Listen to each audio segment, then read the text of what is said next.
Hello guys, welcome back! Today I'm making a homemade pizza, and the dough is completely from scratch. It turns out soft, cheesy, and so delicious you won't believe you made it yourself.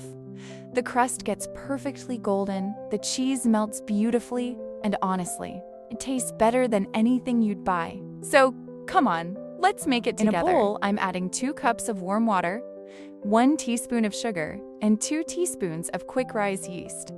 Mix it nicely and keep it aside for about 10 minutes so the yeast can rise. You'll see it become bubbly and active. That's when you know it's ready. Now in another bowl, I'm adding 4 cups of flour. Into the flour, I'm adding 1 teaspoon of salt and 2 tablespoons of oil. Mix it well so the salt and oil blend completely into the flour. Today I'm making 2 large pizzas, so I'm using measurements according to that quantity. Make sure you adjust your measurements based on how many pizzas you want to make, because the right measurements always matter. Otherwise, your dough can turn out too hard or too soft. Once the flour mixture is ready, I'm adding the yeast mixture we made earlier. You can see how beautifully the yeast has risen. It's bubbly and perfect. Add it into the flour and start mixing everything together with your hands. Now start adding water slowly. Always add a little water at a time, mix, and then add more only if needed. This helps you control the texture and make a nice, soft dough. Take your time with this step. Good dough is the heart of a good pizza. Once the dough comes together, I'm going to make it even softer.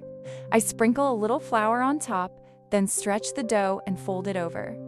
Do this a few times. You'll see the dough becoming smoother and softer with every fold. Now that the dough looks good, I'm placing it back into the bowl and covering it.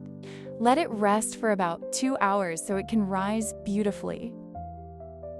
Look at this! The dough has doubled in size. It's so soft, so airy, and absolutely perfect. This is exactly what you want to see after a good rise. Now, I'm taking a portion of the dough, depending on how big I want my pizza to be. Just pull out a piece, shape it gently, and roll it into a smooth ball. Place that dough ball on a plate or in any dish and cover it again. Let it rest for about 30 minutes.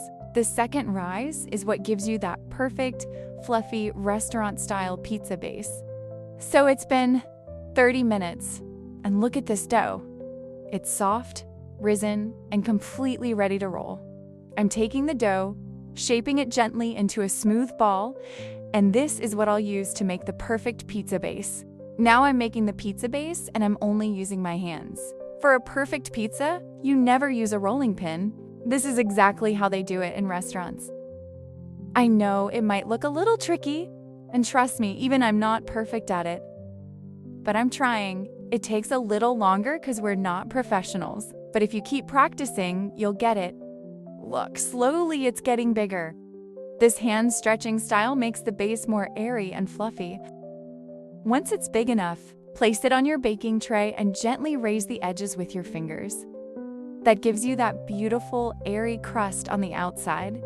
Now I'm spreading the pizza sauce all over the base, nice, even, and smooth. To get that real restaurant-style look, make sure you leave the edges clean. That helps the crust rise beautifully in the oven.